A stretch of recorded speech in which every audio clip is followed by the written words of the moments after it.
Hi guys, today I will be comparing in between Roo Code, Cline and Cursor, which one is the best AI coding tools in 2025. Let's find out. Make sure to watch till the end.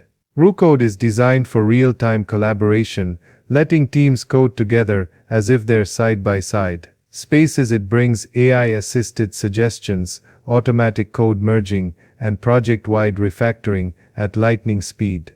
Whether you're working solo or in a team, Roo Code's clean, cooperative coding focus is a real game changer. Meanwhile, Cline steps in like a personal AI mentor. It doesn't just help you finish code faster, it teaches you along the way. Cline explains your logic, suggests optimizations, and highlights best practices, making it perfect for developers who want to level up while building. And then there's Cursor, the productivity powerhouse. Cursor predicts your next move, auto-generates full code files, and even designs system architectures with minimal input. With deep GitHub integration and support for every major language, Cursor is the go-to for pros racing against deadlines. So, Roo Code for teamwork, Cline for learning, and Cursor for raw speed. Different strengths, one goal, making you code smarter, faster, and better in 2025.